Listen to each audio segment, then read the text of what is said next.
Look, what if I told you that the difference between a championship-winning race car and an also-ran sometimes comes down to something as mundane as a $20 thermostat? Not some exotic titanium component or a six-figure engine program, but literally the same device that controls the temperature in your basement. Here's the thing, and this is where most people completely miss it. Racing isn't always won by whoever spends the most money or has the fanciest equipment. Sometimes, and these are the stories I absolutely love, sometimes racing is won by the guy who pays attention to the details everyone else ignores. The guy who asks questions nobody else thinks to ask. The guy who sees a heating blanket at the hardware store and thinks, I wonder if that could make me faster. This is legacy motoring, and I spend way too much time thinking about the obscure mechanical advantages that changed motorsports forever. If you're someone who gets excited about clever engineering solutions and underdog stories where brains beat budgets, make sure to hit the subscribe button and give this video a thumbs up if this helps you out. Now, I want to take you back to a drag strip in Indiana in the late 70s. The air is thick with tire smoke and the sweet smell of racing fuel. Engines are screaming, slicks are spinning, and in the staging lanes, while everyone else is obsessing over carburetor jets and ignition timing, one racer is quietly wrapping what looks like an electric blanket around a metal bottle. Other competitors notice him doing this, right? They see Pat Musi, who would go on to become one of the most legendary engine builders in drag racing history, fussing with these blankets and temperature controllers. And you know what they think? They think maybe he's worried about condensation. Maybe he's trying to keep his bottles from getting too cold on chilly mornings. Maybe, and I love this, maybe it's just superstition, some lucky ritual he does before every pass. What they don't realize, what they can't possibly understand yet, is that Pat Musi has just figured out how to add approximately 150 horsepower to his car without changing a single internal engine component, not by boring the cylinders, not by adding a bigger camshaft, not by installing exotic cylinder heads or a custom intake manifold. 150 horsepower from temperature control, from basic thermodynamics, from understanding gas physics at a level his competitors hadn't even considered. And here's what makes this story absolutely fascinating. He's going to use this advantage to absolutely dominate professional drag racing for 3 consecutive seasons, winning race after race, setting records, leaving his competitors completely baffled about how his relatively mild engine combination is outrunning their big money power plants. And the entire time, the secret is hiding in plain sight, wrapped around his nitrous bottles in the form of hardware store heating blankets. To understand why Pat Musi's discovery was so revolutionary, we need to rewind a bit and talk about what pro street racing was in the late 1970s. This wasn't NASCAR with corporate sponsors and million-dollar budgets. This wasn't Formula One with engineering teams and wind tunnels. This was grassroots American drag racing at its absolute finest. These were guys who drove their race cars to the track on the street, guys who worked on their own cars in their own garages, guys who were constantly pushing the boundaries of what was possible with limited budgets and unlimited creativity. Pro street cars were something special, man. Picture a 1969 Camaro or Mustang fastback, but not stock. Not even close to stock. These things had tunnel ram intake manifolds poking up through the hood, sometimes with dual 4-barrel carburetors sitting up there in the breeze. They had wheelie bars sticking out the back to keep the front end from coming too far off the ground. They had fat Mickey Thompson slicks, and I'm talking seriously fat, like 15-inch wide tires, barely squeezed into wheel wells that had been cut in tub to make room. They had enough horsepower to literally rip the asphalt off the starting line if the track prep wasn't good. And here's the beautiful thing about pro street racing. The rules were relatively open. You could run pretty much any engine combination you wanted, any induction system, any nitrous setup. The sanctioning bodies, primarily the NHRA and various regional organizations, had safety rules about roll cages and fuel cells and things like that, but when it came to making power, you had a lot of freedom. This openness created an environment where innovation thrived, where clever guys could compete against big-budget teams if they were smart enough. Now, nitrous oxide was the great equalizer in this world, and I need to explain why this was such a big deal. Building a competitive, naturally aspirated engine for pro street racing was expensive. You needed custom pistons, probably forged because you were running high compression. You needed a serious camshaft with aggressive profiles and expensive valve springs. You needed ported and polished cylinder heads, maybe with custom valve work. You needed a quality intake manifold, a high-flow carburetor, headers, the whole 9 yards. All told, you could easily spend $15, $20, even $30,000 on an engine combination, and this is in late 70s dollars, so multiply that significantly for today's money. But nitrous oxide, now that was different. For a few $1,000s, you could bolt a nitrous system onto a relatively mild engine, and suddenly you're competitive with guys who would spend fortunes on exotic engine builds. The basic principle is actually pretty straightforward. Nitrous oxide, that's N-CaCO if you remember your chemistry, is stored as a liquid under pressure in steel bottles. When you release it into the engine, it encounters the heat of combustion and breaks down into nitrogen and oxygen.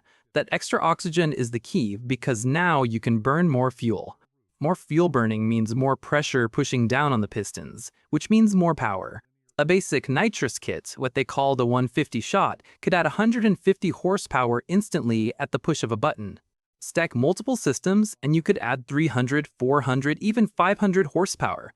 Now you're taking a 400 horsepower engine and turning it into a 900 horsepower monster whenever you want. The beauty was in the simplicity and the cost effectiveness. But, and here's where it gets really interesting, every nitrous racer in 1979 knew these basics. They understood that nitrous provided oxygen, that you needed to add fuel proportionally, that you could melt your engine if you ran too lean or didn't have enough octane. What they didn't fully understand, what nobody had really systematically analyzed, was how temperature affected the entire system. See, nitrous oxide only exists as a liquid in the bottle because it's under pressure. Remove the pressure and it becomes a gas. The pressure in that bottle isn't constant though. It's directly related to temperature. This is basic thermodynamics, the kind of thing you learn in physics class, but apparently nobody had really thought through the implications for drag racing. At 70 degrees Fahrenheit, a full nitrous bottle sits at about 760 psi of pressure. Let that bottle warm up to 90 degrees and suddenly you're at 940 psi. That's a substantial increase. The higher the pressure, the more nitrous flows through the jets when you open the solenoid valve. More flow equals more oxygen. More oxygen means you can burn more fuel. More fuel means more power. The relationship isn't perfectly linear because of the physics of compressible flow through orifices, but the basic principle holds: hotter bottle equals more pressure equals more flow equals more power. Here's the problem that plagued every nitrous racer at the time: temperature inconsistency. On a cold morning in early spring, your nitrous bottles might be sitting at 60 degrees. That's only about 675 psi. Your car runs, but it's down on power because the nitrous isn't flowing as much. Then by early afternoon, the sun's been beating down, ambient temperature has risen, and now your bottles are at 85 degrees. Suddenly, you've got 900 psi, and your car is running significantly harder. But you jetted your fuel system for average conditions, so now you might be running a little lean, which is dangerous. And consistency, look, consistency is everything in drag racing. You can have all the power in the world, but if you can't repeat it run after run, you're going to lose to the guy who can. Elimination racing requires you to make multiple passes in a day, and you need to know exactly how your car is going to perform each time. If your power is varying by 50 or 75 horsepower depending on what time of day it is and how hot your bottles got sitting in the sun, you can't tune properly. You can't dial in your launch RPM. You can't predict your 60-foot times or your elapsed time consistently. Some racers tried to manage this. They'd put their bottles in the sun before a run, trying to warm them up. Others would wrap them in towels or store them in coolers, trying to maintain whatever temperature they thought was optimal, but it was all guesswork. Nobody had really attacked the problem systematically, with actual data and engineering. Enter Pat Musi. Now, Musi wasn't just another weekend racer bolting parts onto his car and hoping for the best. This guy was an engineer at heart, the kind of person who would sit at his kitchen table with pressure charts and flow calculations while his buddies were at the bar telling racing stories. He understood that championships aren't won by accidents. They're won by systematic analysis and relentless attention to detail. Musi started with a simple observation that would change everything. He pulled out vapor pressure charts for nitrous oxide, the kind of reference materials that industrial gas suppliers use. These charts showed him exactly how nitrous pressure varied with temperature, and he started calculating. At 90 degrees, about as hot as most racers ever got their bottles just from sitting in the sun, nitrous pressure sat at 940 psi. Okay, that's the baseline that competitive racers were occasionally hitting on hot days. But what if he went higher? What if he deliberately heated his bottles beyond ambient temperature? At 100 degrees Fahrenheit, pressure jumped to 1020 psi.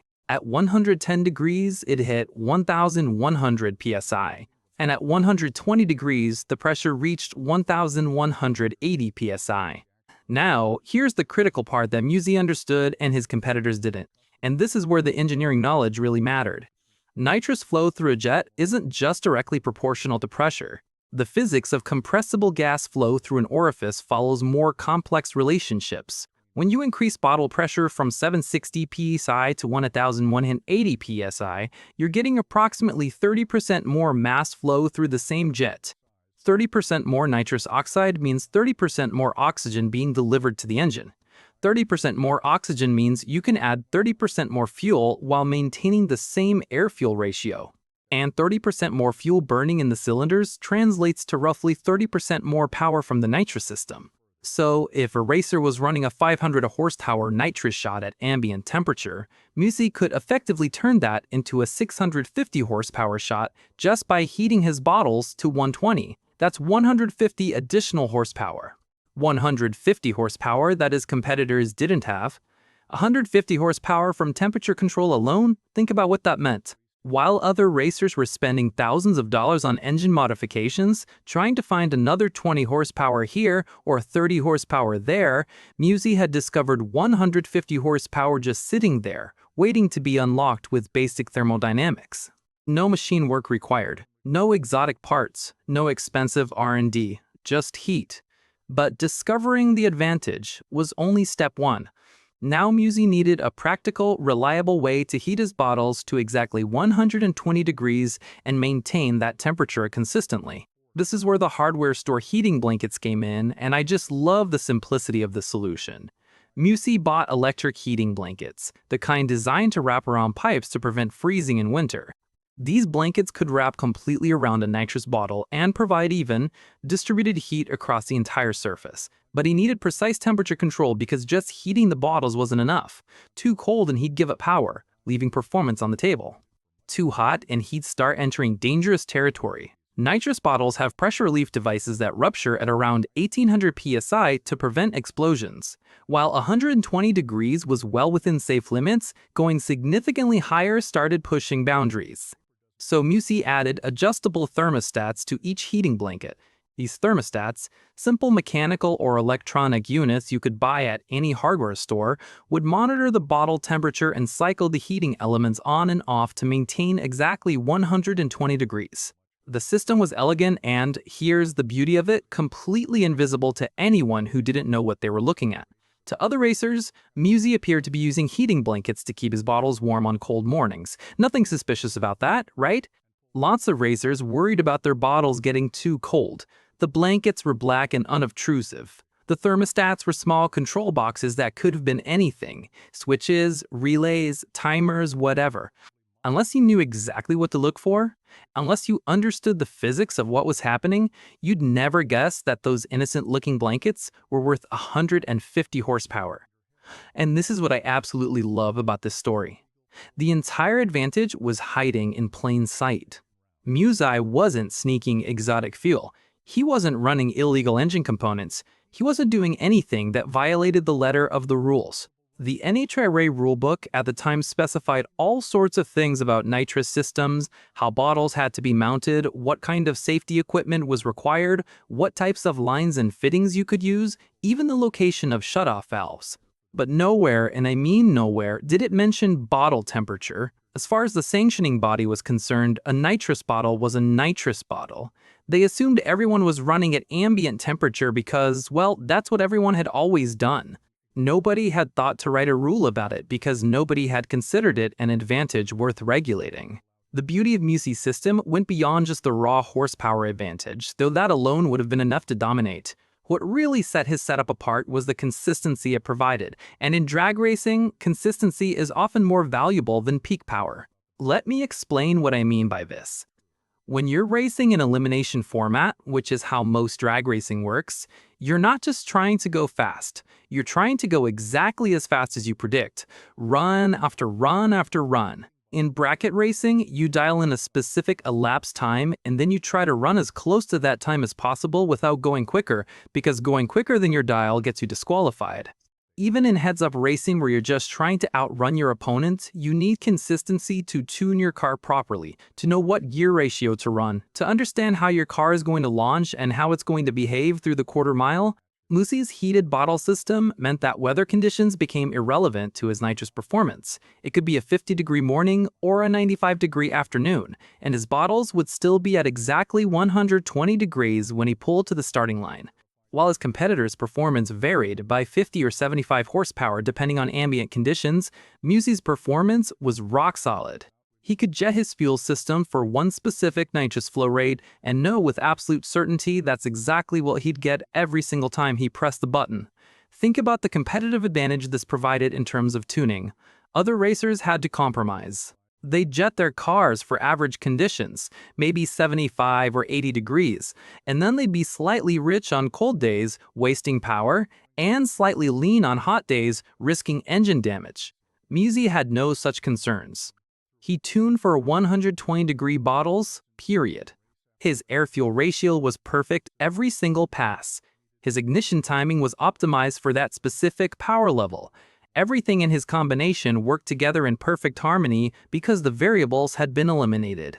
The heating system also solved another problem that plagued nitrous racers, something called bottle pressure drop during a run. Here's what happens. When you're flowing nitrous out of a bottle during a pass, you're converting liquid nitrous to gas and releasing it. This phase change from liquid to gas requires energy, and that energy comes from heat. The bottle literally gets colder as you use the nitrous. It's the same principle as why compressed air gets cold when you release it, or why refrigerants cool when they expand. A bottle that starts a pass at 90 degrees might drop to 60 degrees by the time you cross the finish line after flowing, say, 5 or 6 pounds of nitrous during a hard pass. That temperature drop means pressure drop, which means your nitrous flow is actually decreasing during the run. You might start the pass with 940 psi and end it with 700 psi. Your nitrous shot is effectively getting weaker as you go down the track. Now, you might be thinking, well, that happens to everyone, so it's a level playing field, right? Here's where Musi's system showed its brilliance. By starting with bottles at 120 degrees instead of 90, he had more thermal mass at a higher temperature. His bottles might drop from 120 to 90 during a pass, but they were still maintaining higher pressure throughout the entire run compared to competitors who started at 90 and dropped to 60. His nitrous flow stayed more consistent from launch to finish line. Plus, between rounds, his heating system would bring the bottles right back up to 120 degrees quickly. A competitor whose bottles had cooled to 60 degrees after a pass might need an hour for them to naturally warm back up to ambient temperature.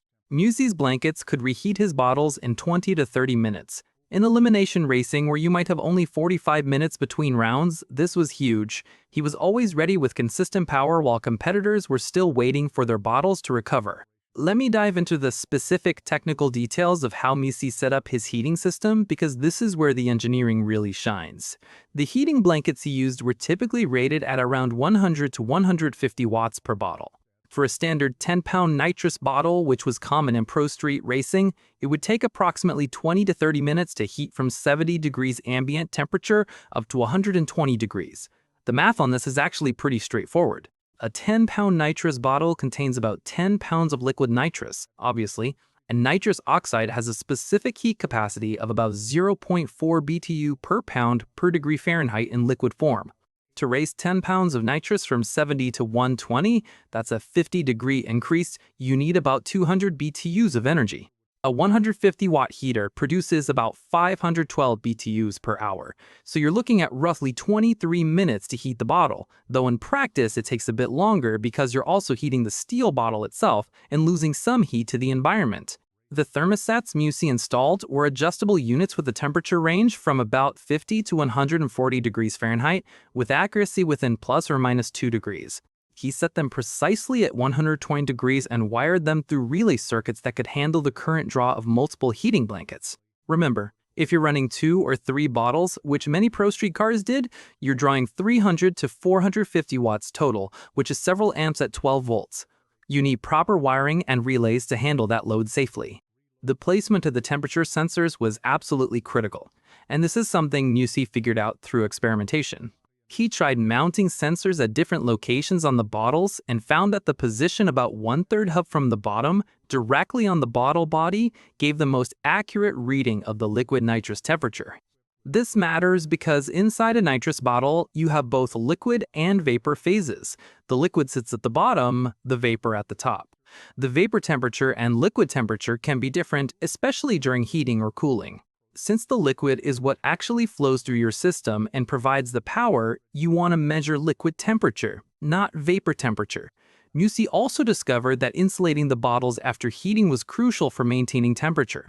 He used foam pipe insulation, the kind with a slit down one side that you can snap around pipes, and wrapped it around his bottles over the heating blankets. He even had custom covers sewn from insulated material to slip over the whole assembly. This insulation meant that once the bottles reached 120 degrees, the heating system didn't have to work as hard to maintain that temperature. The blankets would cycle on only occasionally to replace heat loss to the environment. This was important for 2 reasons. First, it reduced power consumption, which mattered when you're running off your car's electrical system. Second, and more importantly, it meant the bottles stayed at a more stable temperature between rounds. Even with the heating blankets turned off during a run, the insulation would keep the bottles relatively warm. After a pass that had cooled the bottles through nitrous consumption, they wouldn't cool as quickly to ambient temperature before the heating system could bring them back up. The nitrous jets in Musi system were specifically sized for 1,180 psi bottle pressure. Now understanding jet sizing is crucial here. A nitrous jet is basically a precisely machined orifice that restricts flow. The flow rate through that orifice depends on the pressure differential across it and the size of the hole. Jet manufacturers provide flowcharts that tell you how much nitrous will flow through a given jet size at a given pressure. A standard 0.063-inch nitrous jet, which was a common size, might flow enough nitrous for about 175 horsepower at 950 psi, but that same jet at 1,180 psi would flow enough for approximately 225 horsepower. The increased pressure pushes more mass through the same restriction. But here's where Musi went a step further than just running standard jets at higher pressure. He had custom jets machined to precise dimensions that would give him exactly the flow rates he wanted at a specific operating pressure of 180 psi. This attention to detail meant he could tune his fuel system perfectly for the increased nitrous flow. See, the fuel side of the equation was equally important.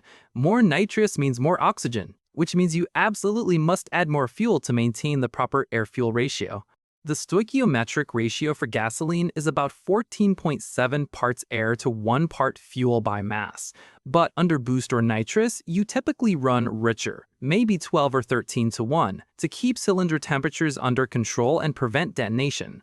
Musi increased his fuel jet sizes proportionally to match his increased nitrous flow. If his nitrous flow had increased by 30%, his fuel flow needed to increase by 30% as well.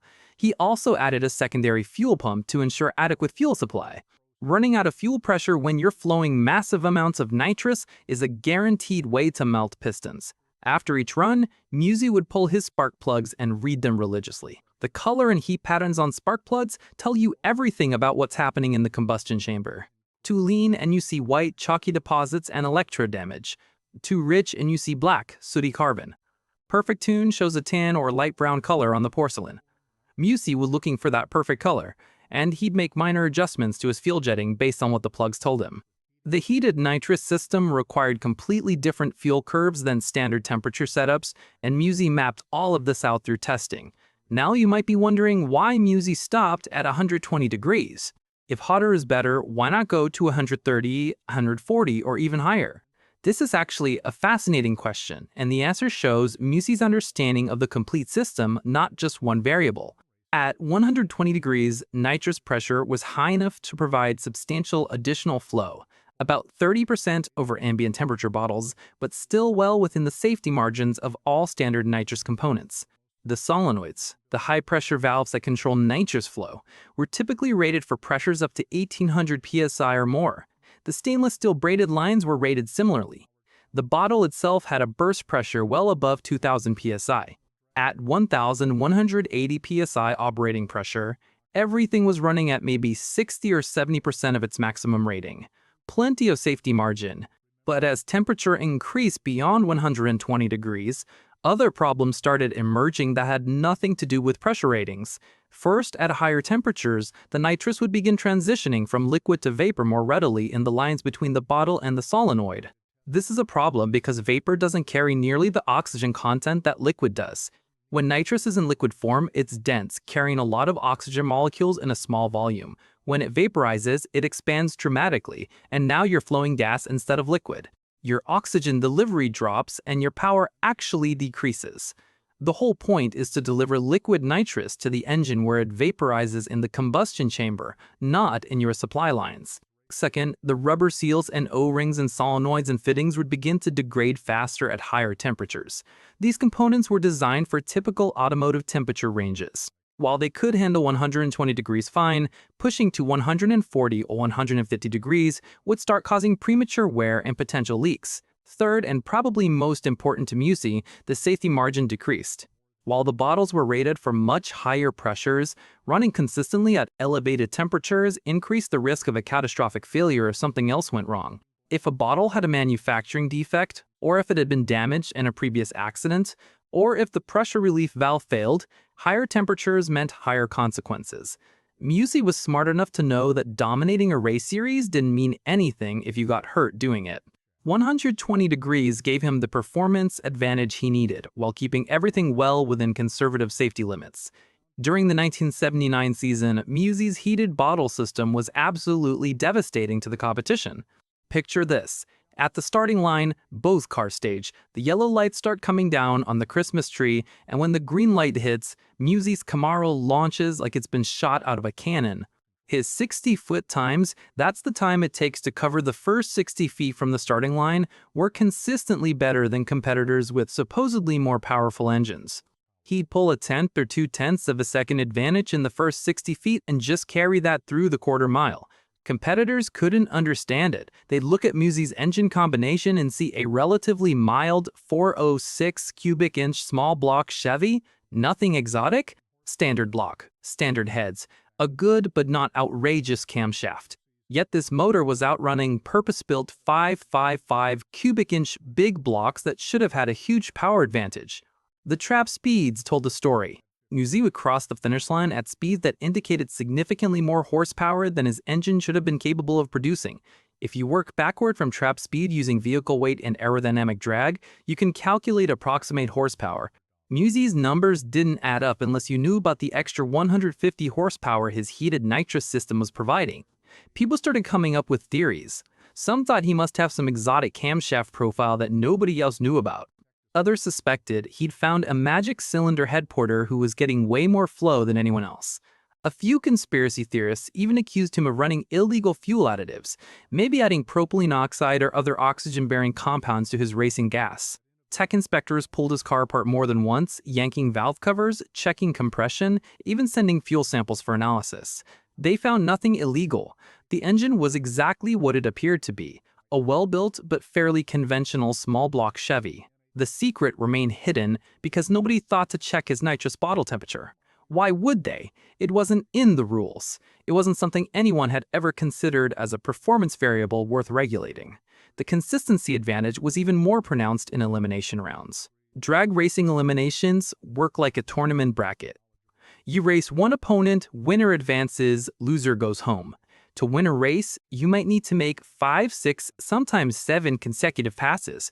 Between rounds, there might only be 30 to 45 minutes. In that time, you need to cool down from the previous run, refuel, check your car over for damage, maybe make minor tuning adjustments, and get ready to do it all again. Competitors running ambient temperature nitrous would see their performance degrade as their bottles cooled from the previous run.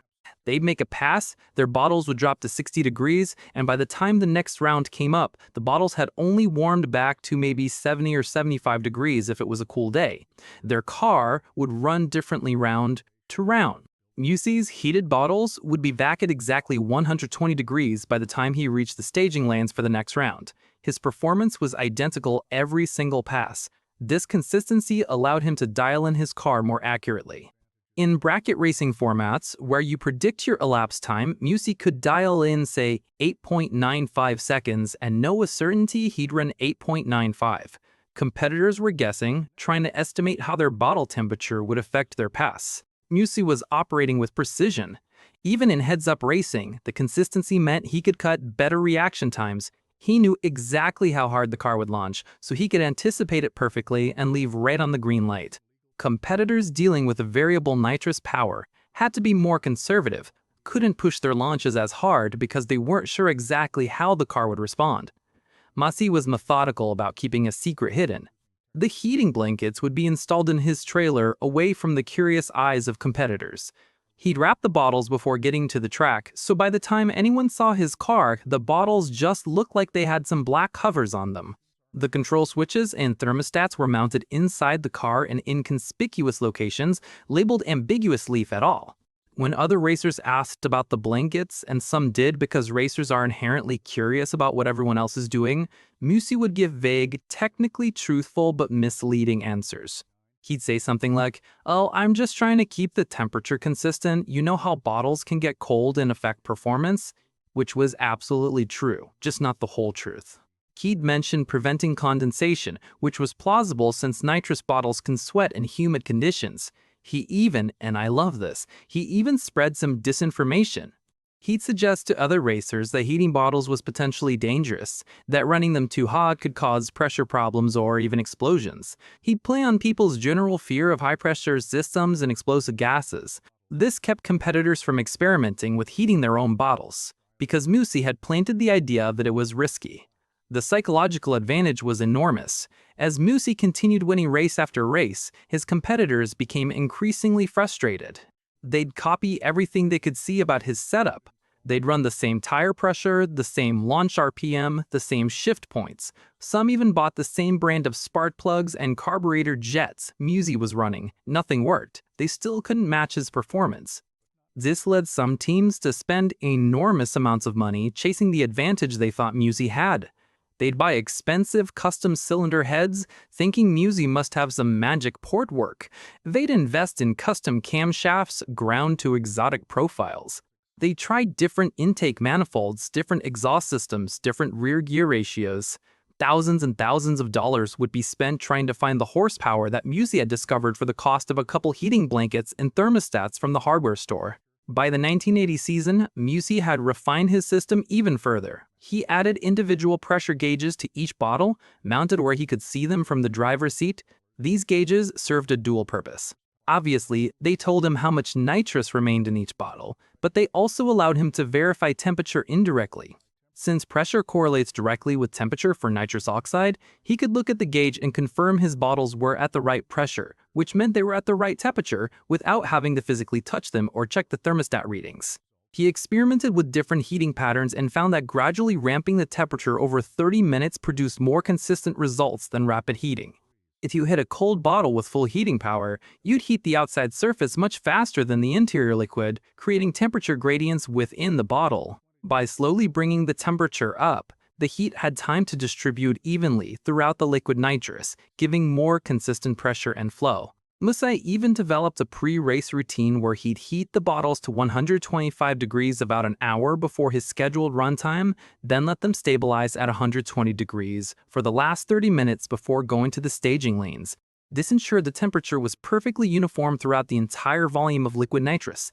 No hot spots, no cold spots, just consistent 120-degree nitrous ready to deliver maximum power. The 1980 season saw Musi dominate pro street racing across the Midwest in a way that seemed almost unfair. Race after race, track after track, his heated nitrous system provided the edge needed to win. He was setting track records at facilities where the records had stood for years. At Indianapolis Raceway Park, one of the most prestigious 8th-mile tracks in the country, he ran an 8.42 at 161 miles per hour. These were numbers that should have been absolutely impossible for his engine combination. Tech inspectors pulled his car apart after that run, convinced he had to be cheating somehow. They yanked the intake manifold, checked his compression ratios, measured his cubic inches, sent fuel samples to a laboratory for chemical analysis. They found absolutely nothing illegal. The engine was actually quite mild by pro street standards. He was running 11 Thigzi Fesh, which was conservative. His camshaft was a solid roller with good but not extreme duration. His cylinder heads were well prepared but conventional castings, nothing exotic. The secret remained in those 120-degree bottles wrapped in innocent-looking heating blankets. Word began to leak out during the 1981 season. A former crew member who'd had a falling out with Musi started talking to other teams. He didn't know all the technical details, but he knew enough to tell people that those heating blankets were doing more than just keeping bottles warm. They were actively heating them well above ambient temperature. Smart competitors began experimenting with their own heating systems almost immediately. Some tried using propane torches, which was dangerous and heated bottles unevenly, creating hot spots that could damage the bottle structure. Others experimented with hot water baths, literally dunking their bottles in tubs of hot water, which was messy and completely impractical at the racetrack. A few figured out the electric blanket solution, but without knowing the optimal temperature, they were shooting in the dark. Some ran too cold, maybe getting their bottles to 90 or 100 degrees, which gave them some advantage but not the full benefit. Others went too hot, pushing 140 or 150 degrees, and started experiencing the problems Musi had avoided: premature vaporization in the lines, steel degradation, and inconsistent performance. The arms race escalated quickly through 1981. Several top pro street teams were running heated bottles by mid-season, though most hadn't optimized their systems the way Musi had. The NHRA began receiving complaints from racers who couldn't afford elaborate heating systems, arguing that it created an unfair advantage for teams with more money and technical sophistication. There were also legitimate safety concerns. Some racers, not understanding the pressure limits and safety margins, were heating bottles to dangerous temperatures. At a race in Ohio, a competitor's overheated bottle activated its pressure relief disc right there in the staging lanes, venting the entire contents in a massive white cloud of nitrous oxide that shut down racing for over an hour while the area cleared. The end came suddenly and decisively. At the 1982 NHRA Spring Nationals, the sanctioning body announced an emergency rule change effective immediately. Nitrous bottles could not exceed 90 degrees Fahrenheit at any time during competition. Tech inspectors would be equipped with infrared temperature guns to check bottles in the staging lanes before every run. Any racer found with bottles exceeding 90 degrees would be immediately disqualified and forfeit all points and prize money. Just like that, Musi's 3-year advantage evaporated overnight.